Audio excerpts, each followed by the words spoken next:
Tonight on JoyNews Prime, this year's basic education certificate examinations start for over 500,000 JHS pupils, including this candidate with cerebral palsy. It was so great and fantastic. I learned very hard and I will get my fair share into. Then, UK High Commission clarifies travel advisory on Ghana, saying its position on the potential for a terror attack is not new. Would also bring you the latest on the kidnap of 2 Canadian women in Kumasi and what the security analysts are saying about the apparent state of insecurity. It could be political. It could. Why not? I mean, if you really want to make Ghana look ungovernable, Ghana look bad in the eyes of the population and in the eyes of the international community, I mean, you could always do something to disturb a government. Accra High Court orders lawyers for Boku Central MP to file their written submissions with respect to application challenging charges brought against him, despite the Speaker's ruling on the MP's appearance. Address by way of written submissions the arguments that we intend to raise and file it within 72 hours, and we are to do so simultaneously, and so we should be able to do that by Wednesday before 2 p.m. And coming up in business, Securities and Exchange Commission warns public against 2 emerging investment companies, Golden State Empire and Loom, saying they lack merit to transact business. Stay tuned for the details in business. And the national chairman of opposition NDC announces the party will run a no-contribution, no-chop government should they win power in next year's general election. This time round, no monkey the work, babu the chop. In 2020, it is NCNC, no contribution, no chop. The Greater Accra NDC chairman is meanwhile daring the police to arrest the national chairman. Because of our national chairman, and we are waiting for anybody who thinks that he will come and do something that is untoward in this room. They will see the mind of NDC.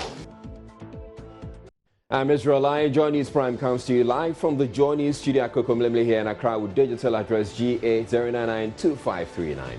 Stay tuned in.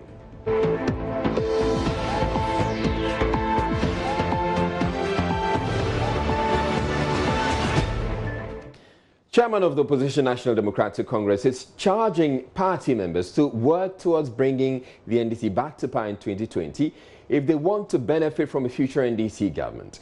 Mr. Fosu Ampofo told party folks at the launch of its 27th anniversary celebrations, members who do not contribute to the party should not expect to be given a role in the government. We mean business because we want to win 2020.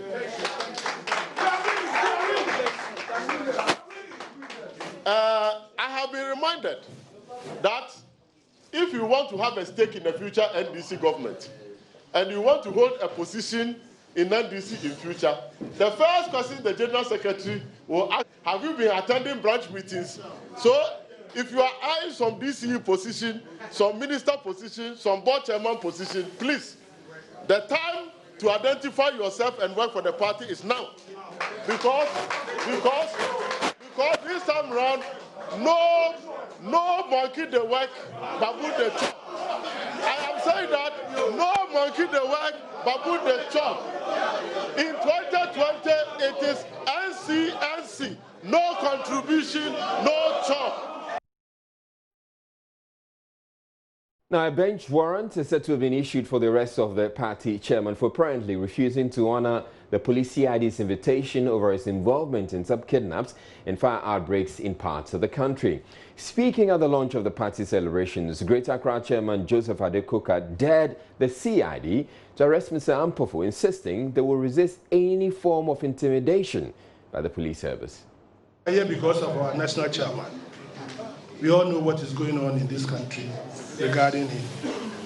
And so, I'm very happy to see that this room is full.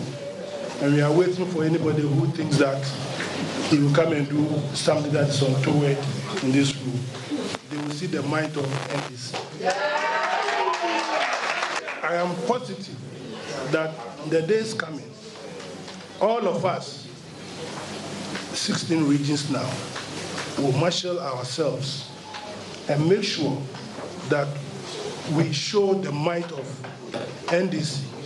I think for a long time, we've become very dormant. So it's about time we bare our teeth. It's about time the great NDC send signals that, like the general said, like our vice chairman said, we are not a party or a group of people that should take us for a ride. The party has meanwhile been touting its achievements in the various sectors of the economy as it looks to galvanize its base for the 2020 election. Mr. Ampofo believes that is the surest way of wresting power from the governing MPP. We want to invite our people or our opponents, the MPP, to tell us, ever since Kwame Nkrumah established the 3 traditional universities, virtually all the rest of the public universities in this country has been put in place by one NDC government or the other. In the area of tertiary education, we are second to none. When it comes to the establishment of senior high schools, we establish senior high schools, talk about the E-blocks, and they talk about community high schools, and talk about the community secondary schools which were started during the President Rawlings era. Talk about the Abuaze Thermal plant, put in place by President Rawlings under NDC. And talk about Atuabo gas plant, major infrastructure development. As for roads, we cannot name it. All over the place. The Sankara interchange is there for you. The Dubai, the second interchange is there for you. The NDC, despite whatever challenges, is a strong, varied, vigorous, and progressive party ready to wrest power from the clueless, inept, and directionless government of the MPP led by Nana Addo Dankwa Akufo-Addo. In 2020, An Accra High Court has ordered MP for Boku Central Mama Yariga and his lawyers to, within 72 hours, file their written submissions with respect to an application challenging the appropriateness of the charges leveled against him. There's been a debate over whether the MP, who is facing various charges including tax evasion, can be tried while Parliament is in session. The judge in the case, Justice Ifya Asari Boche, insisted Mr. Yariga must report to the court, but the Speaker of Parliament, Professor Michael Quay, whose attention was drawn to the matter, ruled that the Boku Central MP could only honor court invitations when he is not undertaking any parliamentary activity. Educhi Tamaklo is one of Mr. Mahama's lawyers. My lady made it clearly that we have 2 pending applications before her in respect of the 2 cases. And so she has made a specific order that we should address her by way of written submissions, the arguments that we intend to raise, and file it within 72 hours. And we are to do so simultaneously. And so we should be able to do that by Wednesday before 2 p.m. So that's the specific order from the judge.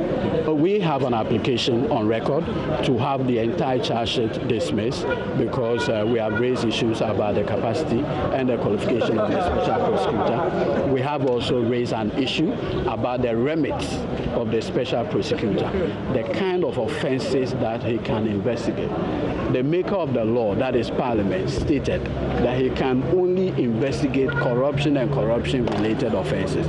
We are saying that the offenses that he had brought against specific counts against our client, Mahama Yariga, do not fall within the remits of the powers of the special prosecutor. So basically, these are it. So we expect my lord to make a decision on that. Moving on to other stories, over 500,000 candidates converged at various centers nationwide for this year's Basic Education Certificate examination. Apart from a few hiccups at some of the centers, the exam was largely hitch-free. Here in Accra, Faustina Safo visited the Kanda 3 and 5 clusters of schools, St. Thomas Aquinas Senior High School and the La St. Paul's Basic School. Today, over 500,000 candidates from over 16,000 public and private schools nationwide will be writing this year's Basic Education Certificate examination. Their first paper is English, and I am at Kanda 3 and 5 school here in Accra to gauge the mood and also interact with the supervisor here. We have 235 pupils writing at this center, comprising 5 private schools and 2 public schools. Today the paper delayed a bit. We were supposed to start at 9, but the paper got here at 9, so we couldn't start on time. But God's been so good, everything's under control. The pupils started the exams and they are writing. So that is from Kanda 3 and 5. Supervisor here, Binizalanti, tells me everything is under control, but we are still gauging the mood of students. So far, this year, there's a jump in numbers. Last year, comparing the number of students that registered for the exams, there's an increase of 7,508 students. We're still monitoring BECE centers across the country. Now, the Ashanti region has the highest enrollments this year, followed closely by the Greater Accra region. I am at Center Quinas, a center here in the Greater Accra region, to gauge the mood of the students. Now, currently, they are in the classroom writing their papers. English is the first subject, and they are still writing. But I have with me the supervisor here, Mr. John Adai. Thank you very much for joining us. So far, tell me the number of students here. 224 candidates.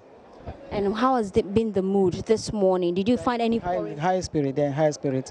Did you find any foreign material? No complaint of that sort yet. Do you have any challenges so far? No challenges. They all reported on time, and we started on time, so no challenges. At this center, they reported on time, started on time, no challenges so far. So we'll be moving to other centers to find out how they are doing. We'll also be speaking to some of the candidates, so do stay with us. So far, they are done with their first paper, English language, and I have some pupils here sharing with me their experience. You are from Vision Seed. How was the paper like for you? It was actually simple, but I was a bit tense when I sat down. But after looking through the papers, I saw it was very easy. Okay, so let's turn to this school. What school are you from? St. Thomas International School. So tell me, how was English paper for you? It was quite moderate. After all, if the question that came, you were not able to answer, you don't have to leave any question unanswered. So I was able to answer the questions. So are you expecting to get a 1? Oh, yes. So let's move on to you. How was paper like for you? It was manageable. What do you mean by manageable? I was able to tackle a lot of them. But when I started, I was feeling very nervous. I almost cried. You cried, not almost. So her friend said she cried, not almost. So now that you cried, were you able to write? Yeah. It was okay, but the literature part, it was more difficult. But I was able to do it. And what school are you from? Justice.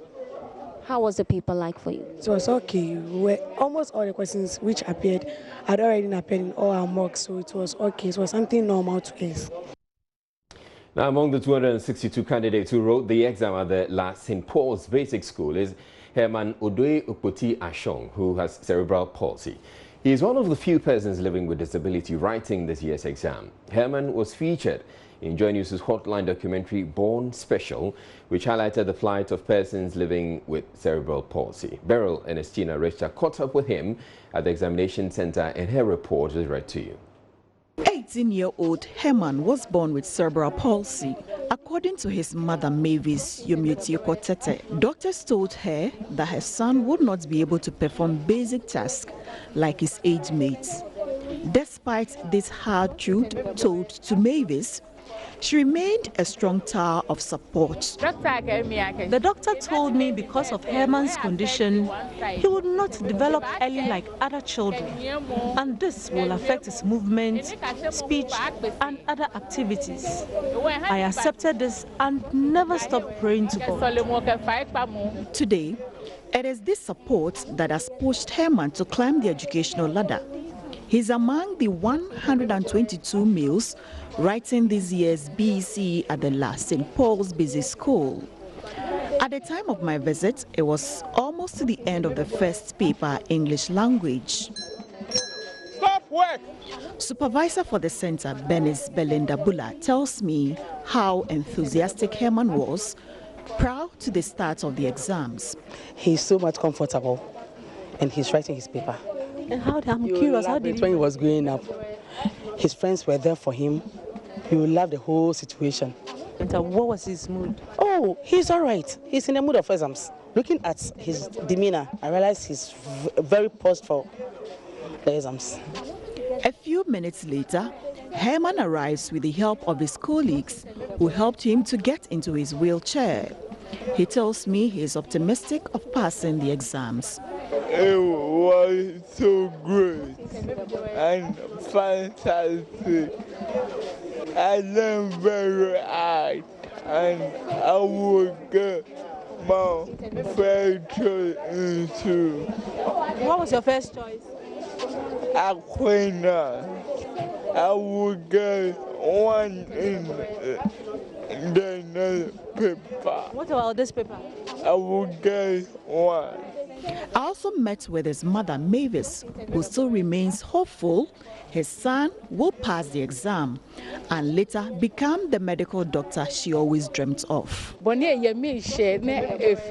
very happy because I've always looked forward to this day, and I thank God. By the grace of God, he will pass these exams and gain admission to Aquinas to become the medical doctor I want him to. Having faith in a world of uncertainties is a good thing, but in a country where there isn't enough support systems for persons living with cerebral palsy, that faith is all Herman's family needs to brace through this harsh reality. Beryl Ernestina Richter's report for JoyNews. Now somehow I just feel inspired by Opoti's story, and we wish him and every single one of the candidates writing the exam the very best. Now 37,785 candidates from 1,393 schools are sitting for the 2019 BECE in the Volta and OT regions. There are 19,978 males and 17,807 females. Candidates in both regions have been urged to abide by the rules of the examination and particularly eschew exam malpractice. The Biakuye District Chief Executive Comfort Atta urged candidates in their jurisdiction to persevere and maintain the first position chalked in the 2018 BECE in the Volta and OT regions. She made these comments during a short sensitization forum for the candidates prior to Monday's papers. Last year, your colleagues did so well. They placed first. I think you know that. In the whole of the Volta region.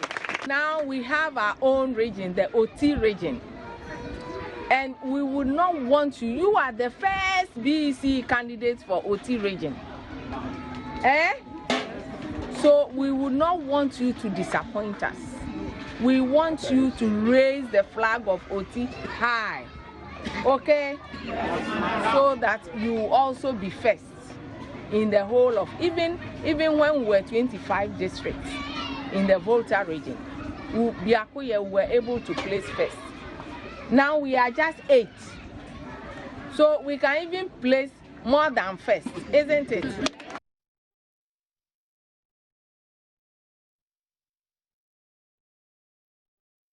Some 62 students in Aflao were, however, prevented from writing the exams because they are foreigners, mainly Togolese and Nigerians. They were registered by headmaster of the preparatory school at Aflao. MC for K2 South, Elliot Edem Agbonowu tells JoyNews the head teacher is currently in the grips of the police. Now, we've had some messages from some leaders of the country. We had President Akufo-Addo putting out a tweet to urge the best of luck to the 517,332 students sitting this year's BECE.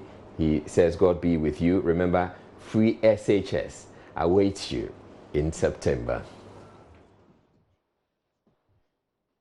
And then former President John Mahama also posted something. He says, I wish all BECE candidates in this year's exams the best of luck and God's guidance. Please remain calm and work harder for success. Now, 6 days since 2 Canadian women were kidnapped in Kumasi, there's been no sign of their whereabouts. The 2 females, aged 19 and 20, were bundled into a red Toyota saloon car at the entrance of the hotel in Kumasi shortly after they stepped out of an Uber. The driver of the Uber, who witnessed the abduction, has since been assisting police with investigations. The Inspector General of Police, David Asante-Pietu, was in Kumasi on Monday, together with officials from the Canadian High Commission, to apparently learn firsthand the status of the investigation. My colleague Ohimin Teria, who has been following developments, joins us with the very latest. Good evening to you, Ohemi. First of all, has the police been able to establish any new leads on the kidnapped women? Yes, Israel police have been able to establish what they describe as positive leads, just that they wouldn't want to go public on the details of what they have on their chest. I have been able to speak to some of the police sources who tell me, unlike the previously, where efforts to to trace and also rescue the 2 women who have been kidnapped since 6 days ago. This time around, they have positive leads, and they are very sure this probably could lead to the rescue of the 2 women, and probably also lead to the arrest of the kidnappers.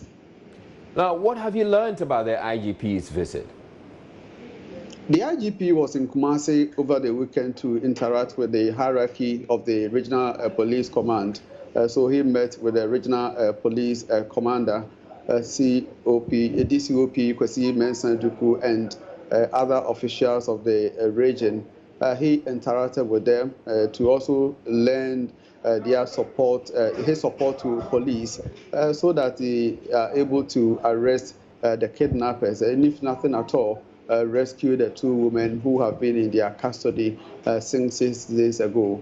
I'm told the IGP was satisfied with the kind of briefing that he received from the regional police command as far as investigations into the missing 2 women are concerned, and he was briefed in the presence of the Deputy Canadian High Commissioner, and he also assured them of their support, that if anything that the police in Kumasi would need to facilitate the investigations into the rescuing of the 2 women, the IGP will not hesitate to lend his support. So he spent few minutes in Kumasi, and then left for Accra to attend to some other businesses. Now, how are residents in Kumasi reacting to this incident, even as the police intensifies their search for these foreigners? It's been talk of the town among residents of Kumasi, but they are also disappointed at some point in time, because what they do know, especially with kidnappers, is that for keeping these 2 women in their custody, they expect them to come out with a call, to place a call to the relatives or maybe friends of those that they have kidnapped, demanding ransom, but that has not happened. So there's some sort of misreaction from residents who think that they expect the kidnappers to get back to police, or maybe relatives or family members of those that they have kidnapped. But since that is not happening, they also have trust in the police that police will be able to step up their investigations and rescue the 2 girls, as they did in the case of the Indian national who was kidnapped in April this year, but rescued a day after he was kidnapped. So residents are of high expectations. And like I said, they are also not happy that the kidnappers have not placed calls to relatives or police in respect to the kidnappers that they have, the victims that they have in their custody. So residents are very, very, they are trusting police to do a thorough work to rescue the girls. I must also say that there has been some, Canadian security experts. They arrived in the country just last night, I'm told. This afternoon, they had a briefing from their counterparts, the local police here in Kumasi, and the briefing will continue tomorrow. So from tomorrow, they want to move swiftly into action so that they rescue the women who have been in custody of these kidnappers. Among the Canadian experts, is what I'm told is a specialist in bargaining. So they also anticipate that notable of kidnappers, they probably may want to ask for ransom, and that is where the expertise of the specialists will come to bear. All right, thank you very much, Oyeming Tea, bringing us up to speed with the very latest as far as the kidnaps in Kumasi are concerned. Meanwhile, security analyst Dr. Vladimir Danso is suggesting saboteurs could be behind the current state of insecurity in the country. Speaking to JoyNews' Mamavi Usuabaje, Dr. Danso explained the possibility that the increasing kidnaps and other incidents have been orchestrated to make President Akufo-Addo look bad as the general election approaches cannot be ruled out. Ghana being what it is, mind you, in several places so. Are we sure some people are not hiding the truth somewhere? Are you sure some people are not supporting this one way or the other, be it political? Local people? Local people. Somebody hasn't seen that. Just to make it seem like the place is insecure? Exactly. It's possible. I'm not saying it's happening. But I haven't seen $10,000 before. Right? Suppose you keep these guys for 2 days and get 10,000. I would do it somehow. I'm not saying that's the truth. But it's possible within our setup where corruption is at its highest and patriotism is dead in Ghana. So this could well, be political. It could be political. It could. Why not? I mean, if you really want to make Ghana look ungovernable, Ghana look bad in the eyes of the population and in the eyes of the international community, I mean, you could always do something to disturb a government. I'm not saying it's happening, but supposing somebody wants to make a Akufo-Addo, Nana Akufo-Addo, Adanko Akufo-Addo, His Excellency, look bad in the eyes of for the next election, or supposing somebody without his party even has the wherewithal to make Ghana ungovernable. As we speak right now, there is a possibility that big businesses are thinking of the efflux of their monies and businesses to take their monies out of Ghana. But has this happened before? I mean, is there history to this? Oh yes. During the period of the revolution, Ghana lost a lot.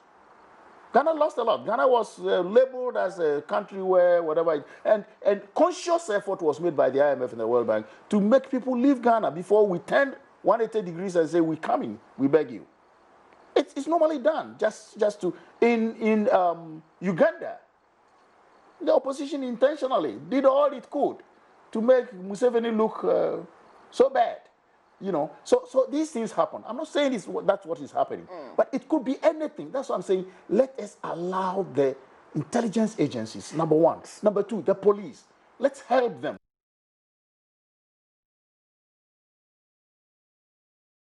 Now, at least 2 countries have updated their travel advisories following the incidents that have been recorded in the country, including the UK High Commission, which stated, amongst others, that there is the possibility that there may be a terrorist attack in Ghana. Now, there have been public backlash and criticisms over the advisory, and the UK High Commission has, in response, issued this release. They said, "We have released a planned factual update on our travel advice for Ghana. Our summary line on terrorism, that terrorists are likely to try to carry out attacks in Ghana, remains unchanged from previous iterations. However, we have updated information that underpins it. There are other updates throughout, including in the crime, road travel, and local travel sections, a new advice on kidnapping." Essentially, the point they're making is that the line in their travel advisory that they're likely to be terrorist activity in Ghana is not new. It's something that they have had in, or was contained in their previous advisory, and so it is not new. Now, so we go to their website, and this is what they have on their websites. Around 90,000 British nationals visit Ghana every year. While most visits are trouble-free, crime does occur. In recent years, reported crime has increased, particularly over the Christmas period. Criminal activity ranging from petty street crime to violent crime can occur at any time. Take sensible precautions, be particularly vigilant in public areas, and take care when traveling by road. And it's mandatory for all foreign nationals resident in Ghana to register. And then they go on, and this is the line: terrorists are likely to try to carry out attacks in Ghana. Attacks could be indiscriminate, including in places visited by foreigners. So this is a line they're saying that has already been, or has always been in their travel advisories, or it is not new in their travel advisories. You're watching JoyNews Prime. We're taking a break. There's more news ahead. Stay tuned in.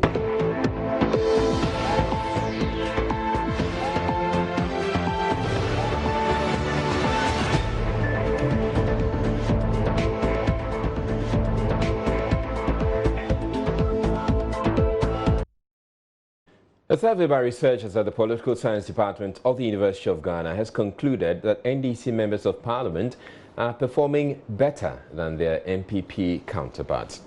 The survey also revealed that respondents identified Education Minister Matthew Prempeh as the best performing minister. Lead researcher and senior lecturer at the Political Science Department of the University of Ghana, Dr. Isaac Owusu-Mensah, put out the details at a program for dissemination of research findings in Accra. Efua Evans Chinwe reports. The survey was carried out in all 275 constituencies between March and June this year. Respondents 18 years and above were asked questions such as how often their MPs visit the constituency and whether they were aware MPs have access to District Assembly's Common Fund. 44% of respondents said they hated the fact that their MPs do not visit the constituency frequently, whilst 5.2% complained about the arrogant behavior of these MPs after winning. According to the study, 21.4% of NDC MPs hold public fora in their constituency, while 17% of MPP MPs visit their constituencies regularly. It further stated that 18.9% of NDC MPs explain government policies better than MPP MPs, with 17.2%. Lead researcher and senior lecturer at the Political Science Department of the University of Ghana, Dr. Isaac Owusu-Mensah, says it is about time MPs listen to constituents and do the right thing. Members of Parliament, but people are not supporting them because even going back to say thank you for voting for me as a member of Parliament for the first time, they are not doing it. So you don't expect the people to vote for you the next time when you go to them. There's a constituency in Central Region that people say that when the MP comes there to campaign, they will lynch him. They've told us that because you are a member of Parliament, you expect to visit the constituency. And as I indicated, you realize that it's people talk about the fund of resources. NDC members are doing better than MPP members at the end of the day. So it's not just a matter of the government doing well and therefore their party is doing well. It's not about that at all. It's when the MPs realize that their power base is the constituency. If you know that your power base is their constituency, then you make sure you do what their constituents want as little as you can, so that they will be happy at the end of the day with you. Some of the MPs present at the event expressed mixed reactions to the report. First to speak to us was MP for Banda, Ahmed Ibrahim. He says this is a wake-up call for all members of Parliament. Globally, there's hatred for the politician. The image of the politician everywhere is seen eroding. And if you see, ask me, what does this signal for the political scientists? I need, as politicians, both NDC and MPP, we need to sit up because there are serious challenges confronting us. If you look at the way the things are going, one way NDC will be up, another way NPP will be up. But don't be jubilating when your brother is down, because there's a serious challenge confronting all of you. The attrition affects both sides. So nobody can be happy so long as this research is concerned. And it will be wrong for MPP or NDC to go and be criticizing the other in terms of these kind of things. The report, we have not read the report, but from the presentation, we draw some key lessons from it. Even though I think that we still need to interrogate the data further, so that the conclusions, that because we are drawing certain conclusions, that we need to be very sure of the validity of the data. It's a study that is sort of waking the MPs up and sort of also waking the government up and telling us that we need to set up and we need to realize that people who vote for us are awake. People who vote for us know why they vote for us. People who vote for us think that we should serve them the way they want. Though it is not 100% something, because it was just on a one side, and it was on the performance of the MP in the constituency, not the general performance of the MP. But like I said, it's just something to let us as members of Parliament to sit up and serve the people well, because they know what they want. Some of the best performing ministers, according to the report, are Agric Minister Owusu Akoto, Trade Minister Alan Chemanting, and Energy Minister John Peter Amewu.